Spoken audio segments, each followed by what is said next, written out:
Our speaker today is Commander Ted Robinson, U.S. Navy retired. Ted grew up in New York City and graduated with honors from Duke University in 1940. He has been president of the Northern California Duke Alumni Association. He is married to Carolyn Robinson from Newport, Rhode Island. After World War II, Ted and Lynn moved to California, where Ted worked in various management jobs for Pacific Telephone for 36 years, including planning engineer for Northern California, regional supervisor of public relations, executive speechwriter, and director of the Management Speakers Bureau. On retiring in 1982, Ted volunteered to work for the president of the Sacramento County Board of Supervisors as a Sacramento County Park Commissioner. In 2001, the Board of Supervisors proclaimed Ted and Lynn community treasures and named a grove of trees after them in Mather Park for all the civic and charitable work that they do. During World War II, Ted was a PT boat skipper and took part in the rescue of JFK and later became his tent mate. He has now written a book titled Water in My Veins that is selling to rave reviews. It's a pleasure to talk. Now, last time I was here, we talked about JFK. And actually, nobody is really interested in Ted Robinson, but everybody in the world is interested in JFK. And I not only was Jack's tent mate and also rescued him, I was in the attack where his boat was rammed. In fact, I was the radar officer in charge of that entire attack the night he was rammed on August 1st, 1943. And I was the lead boat to go in against the 4 Japanese destroyers we were attacking. Our boat won not 1 but 2 Silver Stars, and our squadron commander won the Navy Cross. However, everybody on my boat was killed and wounded, but 3 of us. Of our 12 boats in the squadron, we lost all but 2, including mine, including Jack's. And of our 30 officers, only 5 of us came home. And I was the only one of those 5 who passed the physical fitness tape. We were all in such bad shape. So it was very, very rough duty. But today, what happened is when I got back from PT boats, I decided I wanted to go into Navy Air. I wanted to be a fighter pilot. I partially wanted to be a fighter pilot because we found out the Air Force, at least at Guadalcanal, Henderson Field and so on, would get to go back to New Zealand and Australia once in a while and dance with the girls. And we never, ever got any R&R. We never got even from behind enemy lines. We spent our whole time behind enemy lines. We were in really the SEALs of World War II. We were volunteers. You had to know you were going into take a little wooden boat with no armor plate whatsoever in against the Japanese destroyers and cruisers and so on.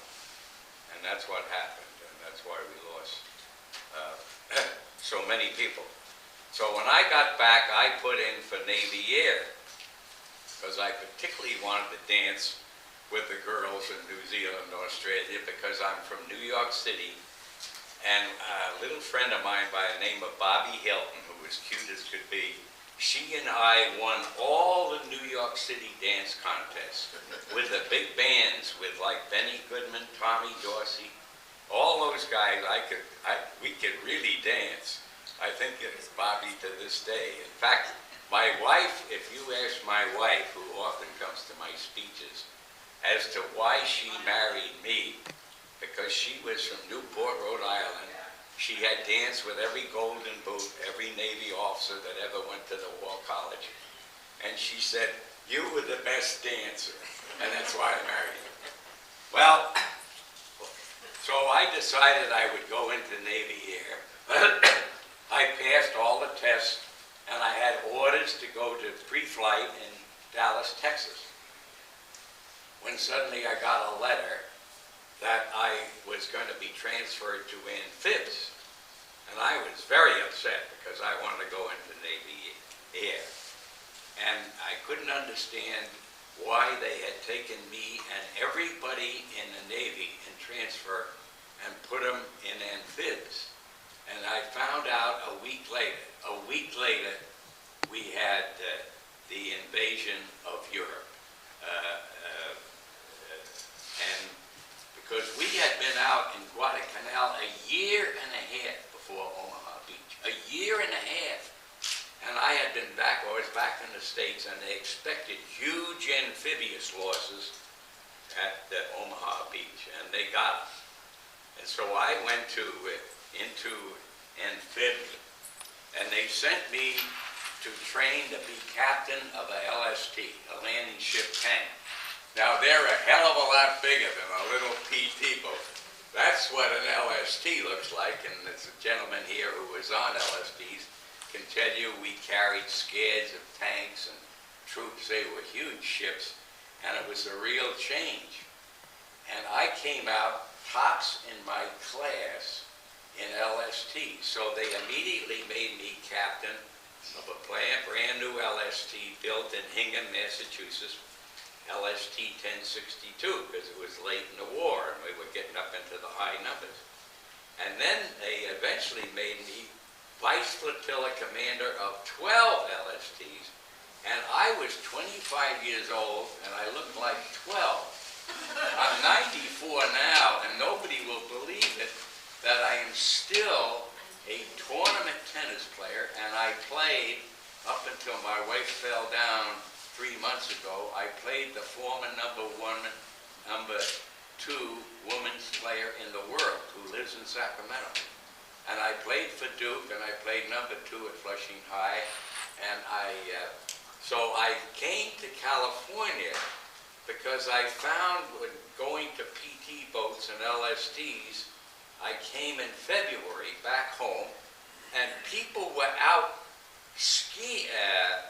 playing tennis in February in California. You don't do that in New York. It's snow and ice and so on. And so I also found they were skiing at 12,000 feet at Heavenly Valley, and I was skiing at Lake Placid, a slush bowl and a dumb little ski place, and I was a ski racer. So I moved to California entirely to play tennis and to ski. That's why I moved here. But anyway, let's forget about me and let's start about how many of you people in this room know who Matthew Perry was? You probably heard of Oliver Hazard Perry. Oliver Hazard Perry was in charge of the attack in the Great Lakes that defeated the British Navy, which really took some doing during the American Revolution. He won the Battle of Great Lakes. And he was from Newport, Rhode Island, and his little brother was Matthew Perry. The little brother of Oliver Hazard Perry was Matthew Perry. And what Matthew Perry did, he opened the country of Japan.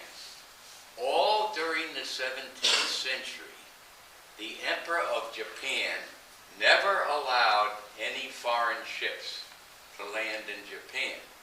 And this became a huge problem when we got our clipper ships, many of whom were built in Thomaston, Maine, where my whole family is from, Thomaston, Maine. And when we began to have clipper ships go to China and the Orient and all over the world, and they sunk or they lost some men, they could never go into Japan to try to find the poor guy that had to swim ashore, because the emperor wouldn't allow anybody in there. So the United States Navy told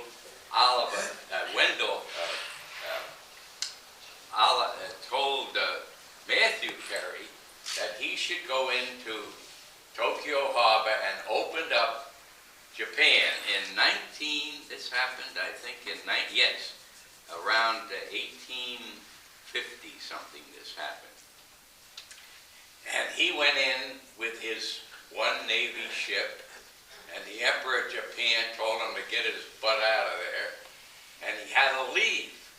So he came back with the whole American Navy. And suddenly the Emperor of Japan decided, yes, it would be okay if you do what you want, as long as you don't destroy us. And I became Matthew Perry of World War II. And you'll find out why. By that time, I was captain of an LST, and I found myself at the end of the war. I was in Buckner Bay in Okinawa, along with about 100 other American ships, when the Emperor of Japan finally surrendered. And if you remember why he surrendered, he said it was because of I forgot what he called it, but it was our atomic bombs. And he called it something come from the sky. It would drop from the sky and they should surrender. So all of us were in Buckner Bay at that time.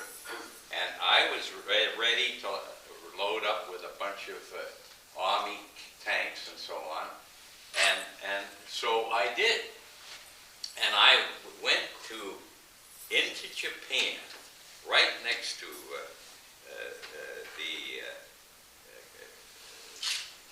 the Navy, the greatest Navy base in the world at that time, Yokosuka Naval Base, just 18 miles south of Tokyo. I landed there with a bunch of Army tanks, and the Army tanks all put ashore, and they immediately began to circle. They'd first circle the first block, because they were afraid the Japanese might, while they claimed to surrender, it might be a trick, and they would all be immediately attacked. And then they would circle 2 blocks, and then they would circle 3 blocks. Well, I had learned during the war in PT boats, I learned to hate the Japanese. I just hated them. And the reason for this is, I was at Saipan when I saw the Japanese throw their wives and their children off cliffs rather than let them surrender. I also was in PT boats when we sunk a destroyer. We sunk more than one of them, but when one of the destroyers we sank, we picked up the crew that was still alive out of that destroyer and floating in the water. We picked them up and we put them up on our bow and we saved them. And I had a little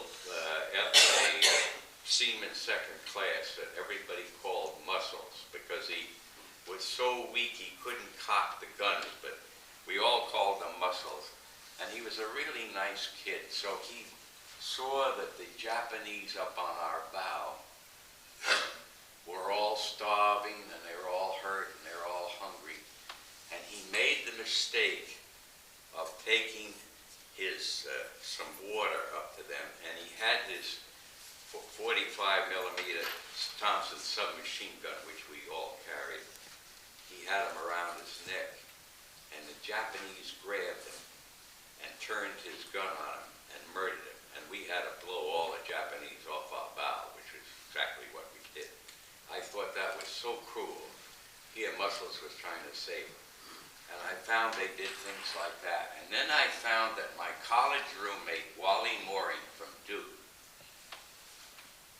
had been killed on Okinawa just a few days before I was out there by a Japanese group that never surrendered. They surrendered and then they murdered my college roommate. And so when I landed in Japan, I was seething with hate.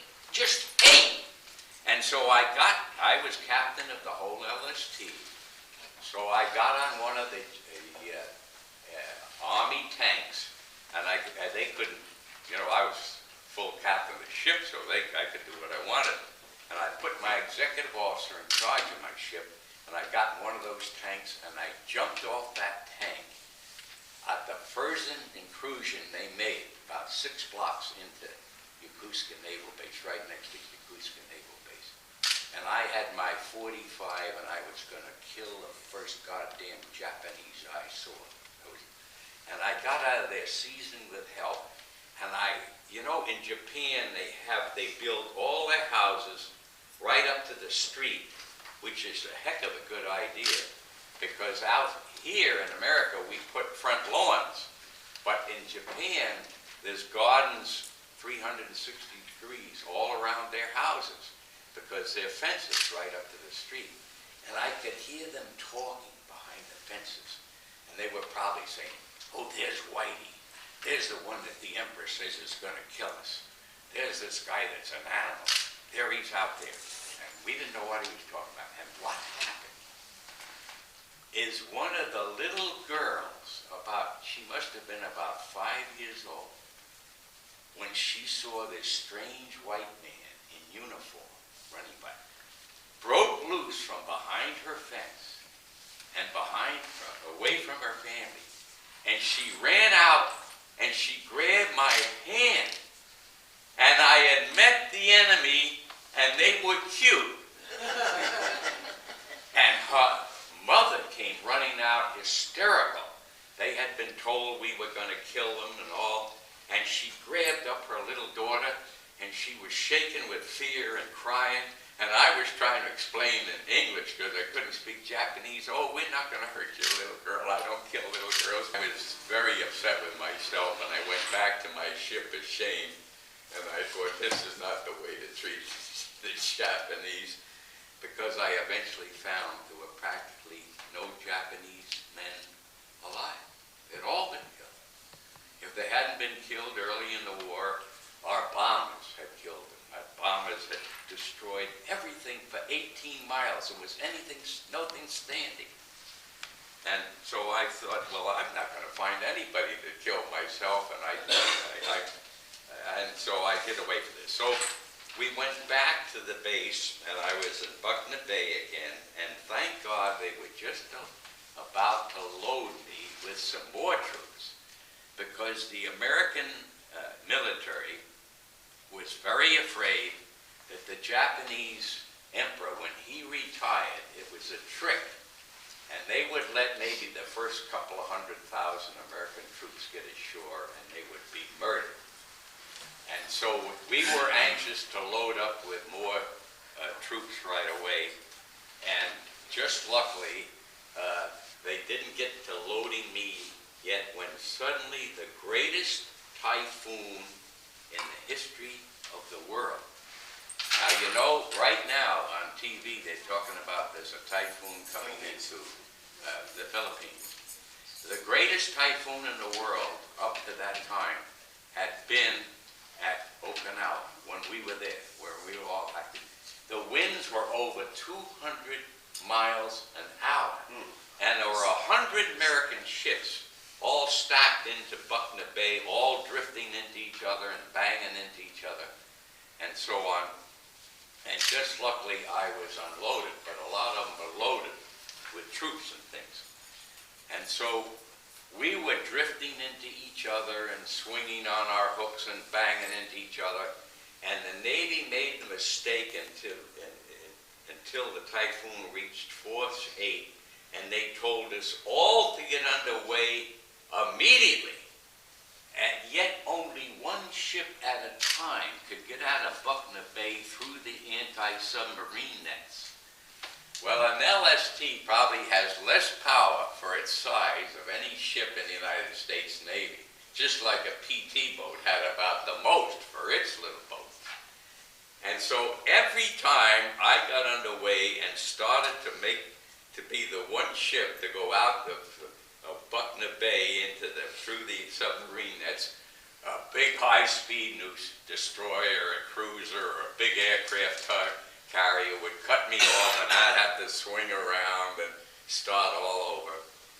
And finally, I got behind a big aircraft carrier, because by that time, the waves coming into Buckner Bay was 60 feet high, and the wind was over 200 miles an hour, and everybody was fighting to get out of there, and everyone was banging into each other. So I got behind this big aircraft carrier, and I kind of hid behind there with my LST, which was some protection, and I was just about to go out when any destroyer captains in here?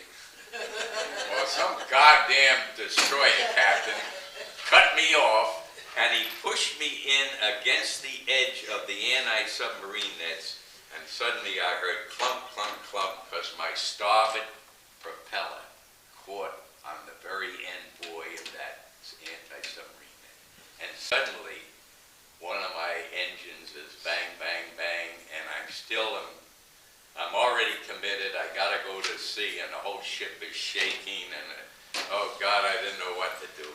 Well, I did get out of there. Well, I had never been in a typhoon.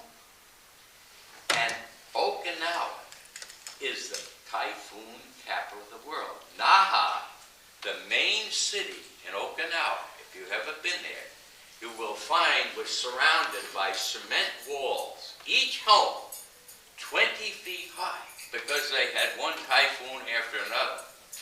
And it's the typhoon capital of the world. So I started to go out, and I had never been in a typhoon. So I get out the Blue Jackets manual, the Navy instruction, and I turn to the page, what to do in a typhoon. I had never been in one. And I was up on the flying bridge, and all my crew were looking at me. Here's the old man, the captain of the whole ship, obviously trying to read from a book. What the hell are you going to do? God, we're going to be lost. I mean, and they're all poking each other and saying, Jesus, this captain doesn't even know what the hell he's doing. And I am reading, and of course, the page is flapping around and the wind is blowing. Oh, God, it's horrible. And I finally get to the chapter where it tells me how to make my turn. But by this time, I was way out from the land, almost to the center of the typhoon, which actually saved me. We lost 36 ships in that typhoon. 36. And most of them was because the captains of those ships knew how to make his turn, and they turned real soon because they didn't want to get in the center of the typhoon, and they were blown up on the beach. That's what happened. That's why they looked. And I was saved because I didn't know what the hell I was doing. And I went way, way out before I made my turn. And I meanwhile had all my crew lock themselves in various compartments, and I told them, under no circumstances, open up the big steel swinging doors, because you'll be killed immediately. Once we make our turn, all those doors will swing and you'll die. Stay down there until I tell you you're free. Well, we made our turn, and frankly, I'd read just enough of the book to make a good turn, and I was saved. So I finally was out there 2 days till the weather calmed down, 2 or 3 days. I chugged back into the harbor, and they said, okay, we're going to load you up right away with another load of tanks. You're going right back, and a bunch of troops. I said, look at my ship. I said, my whole starboard propeller is broken. My starboard engine is no good anymore. I can't load troops. They said, you're going to load troops anyway. I said, my God, I might not even make it all the way to Tokyo to get. They said, you're going anyway. We got to get everybody we can in this. So here I chug, the whole ship shaking, and the starboard engine is shaking, and oh God, I figured, what am I going to do? But just luckily, even though I was loaded, when I got halfway there, I got a message that I was going to be a test case I was going to be the first American ship to go into Yokosuka Naval Base to see if there would be any sabotage. Now that wasn't very lucky either. And you know, in the United States Navy, you don't say, no, I'd really not rather do that. You do what you're told to do. So in I went, and I became the Matthew Perry of World War II, the first American ship to be totally surrounded by Japanese ships that had just been damaged maybe a week before by us, maybe 2 days, full of hate of Americans, just steaming with hate. And all my crew and all of me, all of us were steaming with hate of any Jap we saw. And I go into this thing, so I wasn't the greatest guy to be trying to make friends and so on. I went in there, and then I looked around at all these ships full of damage, just being repaired as fast as they could. And I wondered, are they really going to do what the emperor told them to do, to surrender? Or are they going to come swarming on my one little ship, and that's the end of all of us? So I decided the first thing I had to do, I had to show them who was in charge, as dangerous as it was. And I noticed right next to me was a Japanese destroyer, right next to me. And all alone, because I figured I may well die, so I'll go alone. Maybe the rest of my crew can somehow live through this thing. But I'll go over to that destroyer all by myself, and I'll see what happens. I went over, and they were waiting for me. They were all waiting for me. The whole deck was lined with that destroyer, and you could see them seething with hate. And I was seething with hate, and the more that they looked mad at me, the more I got mad at them. And I went up that gangplank like that, and they were all waiting at the top. And right away I saw them kind of going towards me, and I saw the captain of the ship. He went like that. And he said something in Japanese, and I know now what it was, which the emperor said no. And so that he could see him wanting to kill me. And they could see I wanted to kill them, but they know I couldn't kill them all at once.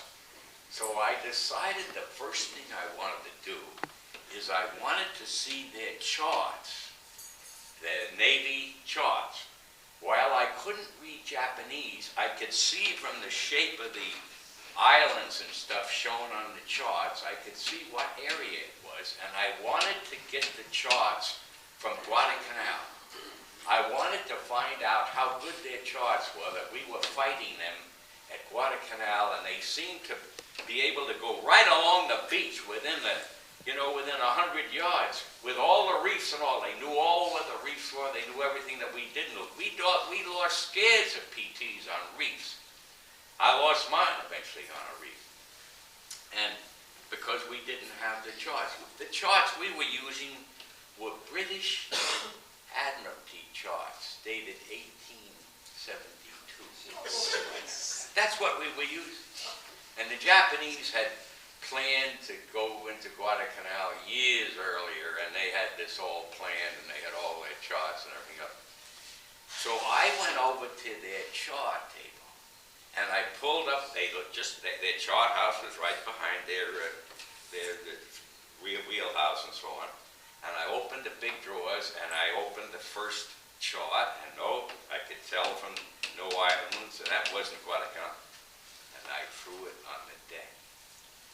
If you want to get a Navy officer navigator mad at you, you throw his charts on the deck. And I could see the navigator. That was enough for me, for him. He was going to get me anyway, and he started to jump at me, and the commanding officer grabbed him. Just stopped him. Said something in Japanese that was, no, you can't do anything. And saved me. Well, I never did find the Guadalcanal charts.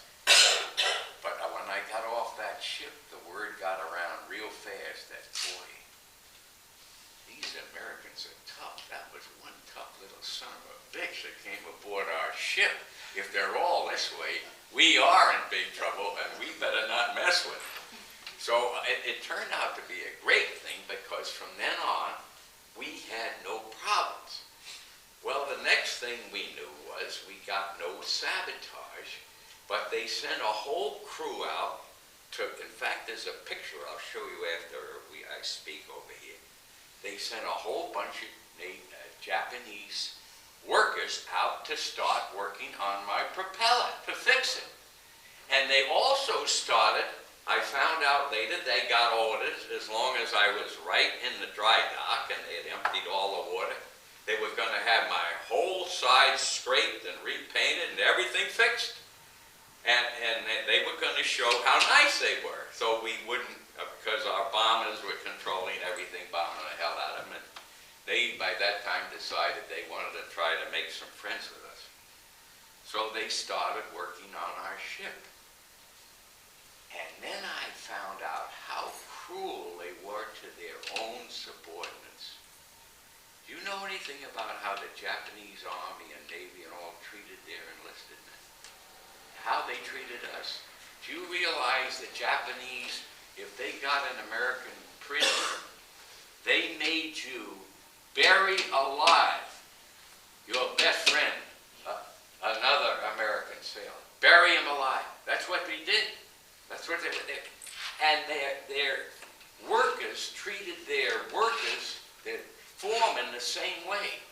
And we found them, their favorite thing was to knock their men down and kick them in the head.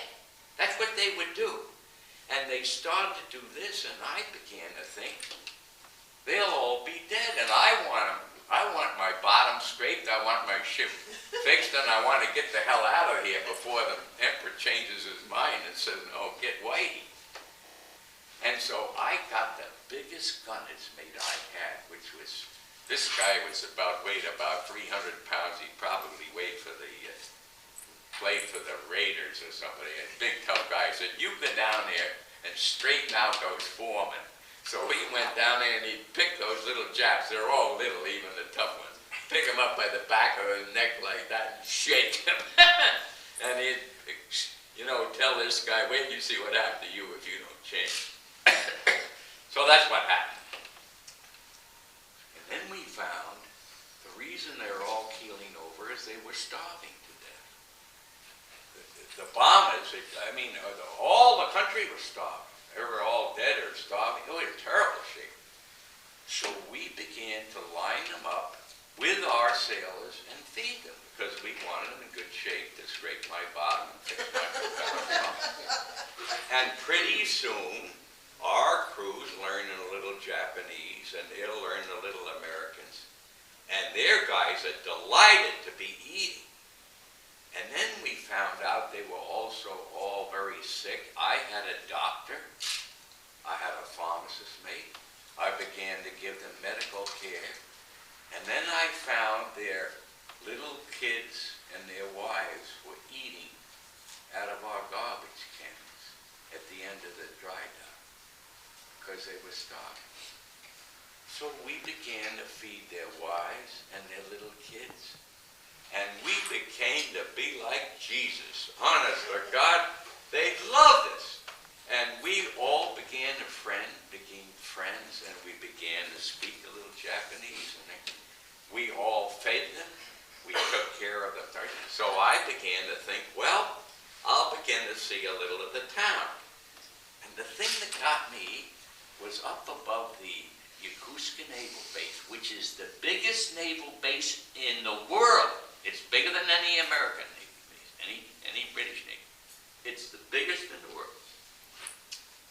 Way up on the cliff above the naval base was something with sandbags all around it. I thought, that's got to be really important. So I walked up the hill. I could do anything I wanted because I found we were safe in Yokosuka Naval Base. We all were there, all our buddies. Let's see what those SOBs are up on the hill with all of them. They may be their Marines or their artillery or something like that. And I went up there, and you know what it was? It was their telephone exchange. And little did I know that years later, I would become a big shot in AT&T. And I went in there, and there were all the little operators and all the telephones.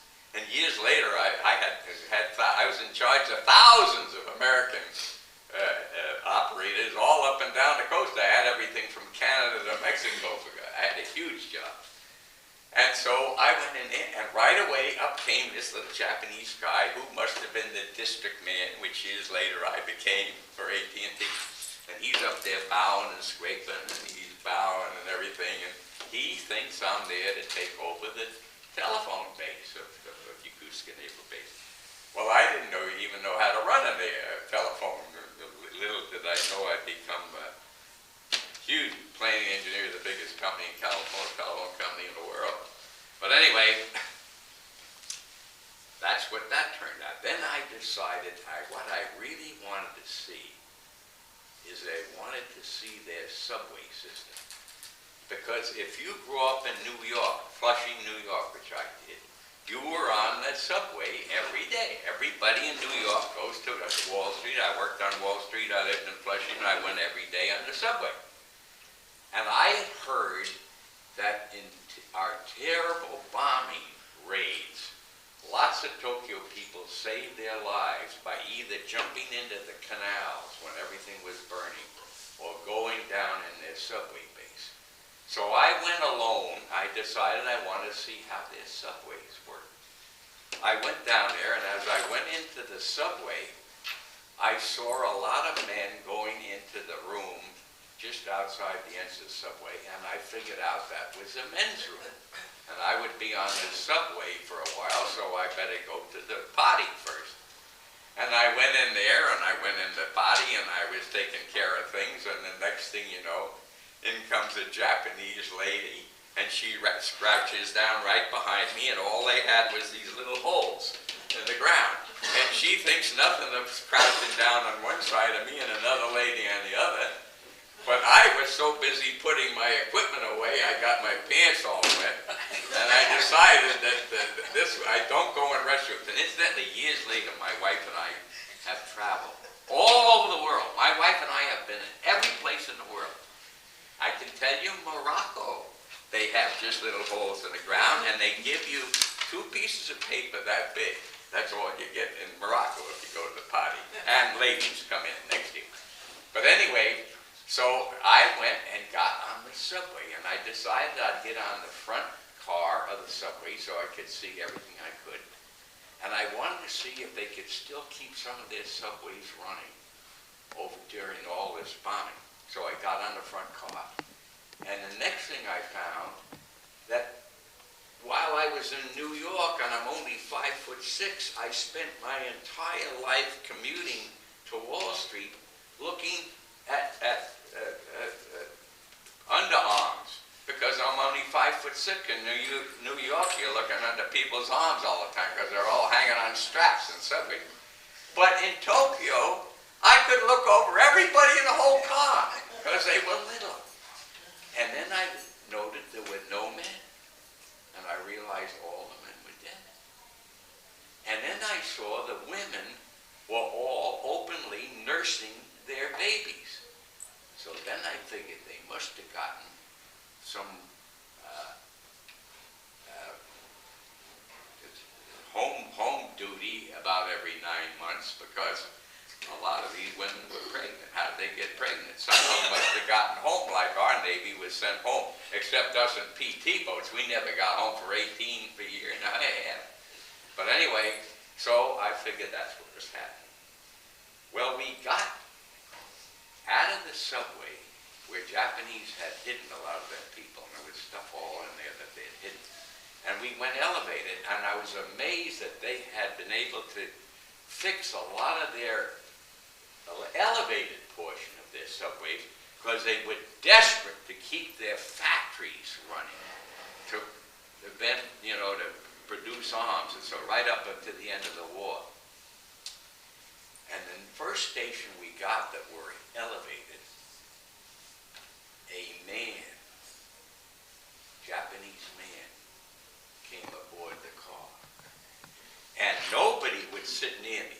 All the women and everybody aboard stayed away from me as far as they could because they didn't know whether I would strangle them or kill them or whatever. And nobody would sit near me. And this guy got on the train, Japanese guy, and he sat right next to me. And he started screaming stuff in Japanese. And I couldn't figure out, I'm sure he was saying, okay, let's get Whitey. He's the only white guy in here. Let's get him. I'll lead you here. I'm sure that's what it was. And I wasn't sure. I didn't know what he was. Because I noticed all the girls wouldn't get near him either. And he began to act crazy. He was kind of foaming at the mouth and he's screaming. And you Air Force people know that with your bombs, you were driving a lot of people on the ground in Tokyo crazy. And so this guy, suddenly what I notice is we come to the next station after he gets on, and the motorman driving in the front car where I was, just like the New York subways were behind a little thing, and the motorman was right up in front. And so he got out of the car, and I now know he went for help to get the cops. This guy was crazy, but I wasn't sure. And this little guy he jumps in the motorman's seat, pushes the throttle, and away we go. And we're off with hundreds. We must have had 10 cars, five or six cars behind us. We had a train right behind us with hundreds of Japanese aboard, and we're headed right for that car. So I said, well, why didn't one of these Japanese do something? Then I realized they're all women. And to the Emperor said, Whitey is now in charge. That must be me. I don't see anybody else around, and I don't want to die after living all of World War II. I don't want to die in a subway train in Tokyo. So I jumped up and I grabbed this guy from behind, and I pulled his arms away from the throttle. And when I did, the throttle snapped back, the car stopped, and I fell on top of him. And then he started to bite right through my uniform, and he was foaming at the mouth, and he was screaming and biting me. And then all that hate I had for the Japanese came back right at the right time. And I grabbed this son of a bitch by the throat, and I squeezed, and he turned from brown to blue to white, and he went unconscious. And meanwhile, I heard all these whistles, the train had stopped, and the cops were coming through, slamming the doors, and sure enough, they came aboard that, and they grabbed this guy and right back to the way the Japanese normally acted. They threw this poor bastard clean off the elevated thing all the way down to the street. Well, that's the way they could be so cruel. It was unimaginable. They threw this guy all the way to the street. And then they came back in the car.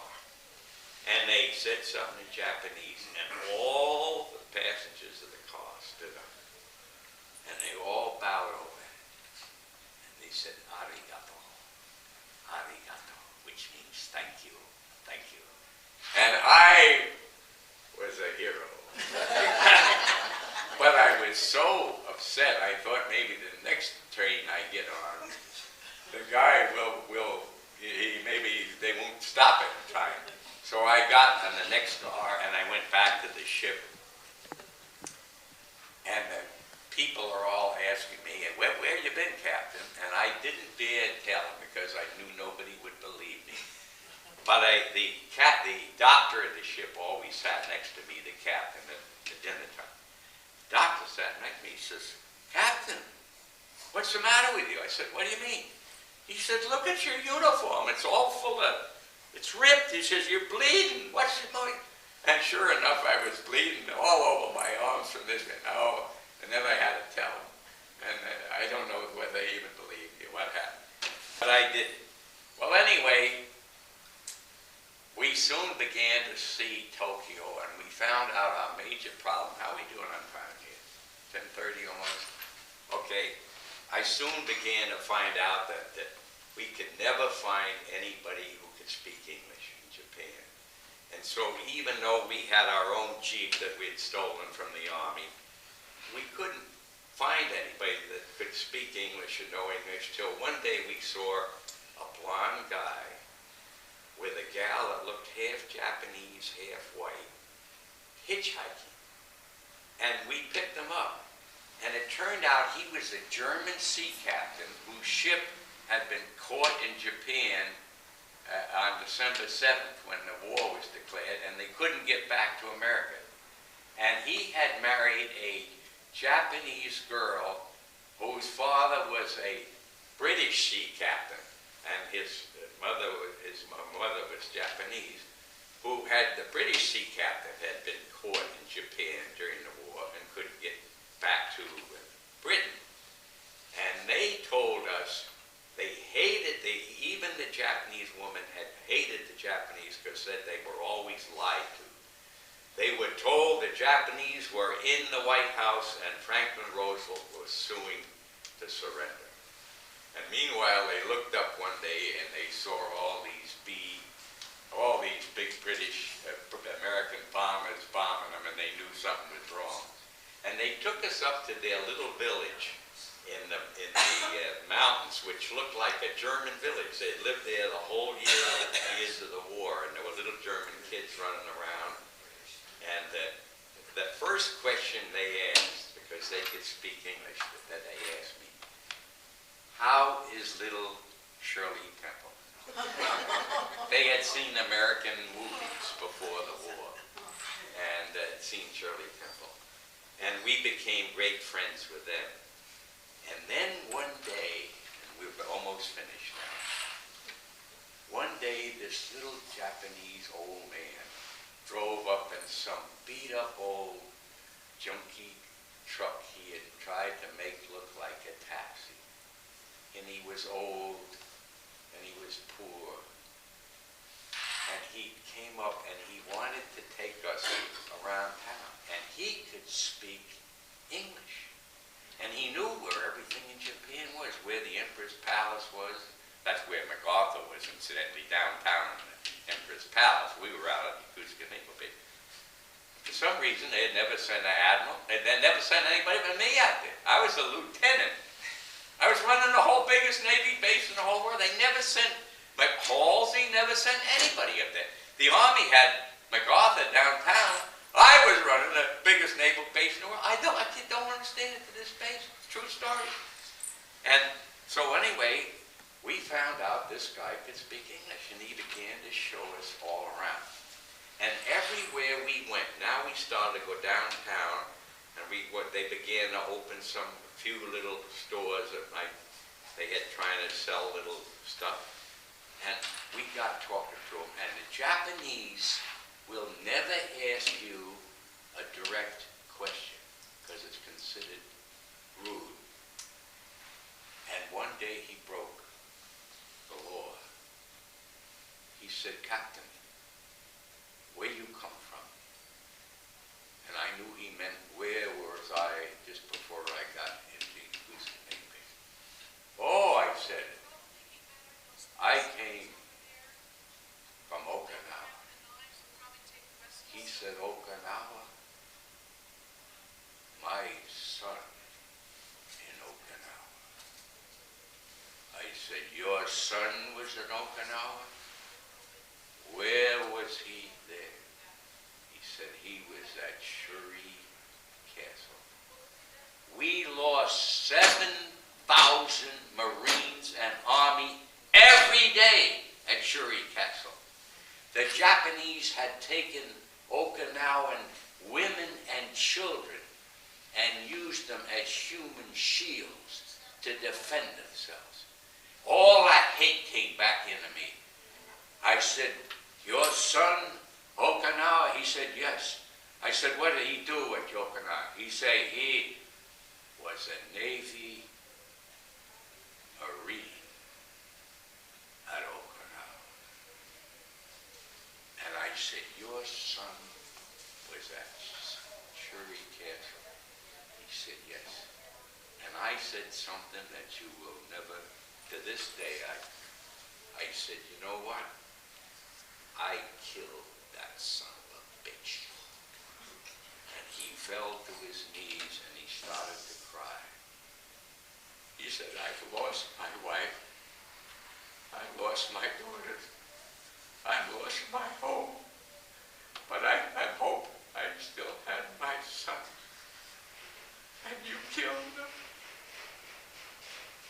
I suddenly realized what I'd done. And he reminded me of my grandpa that brought me up.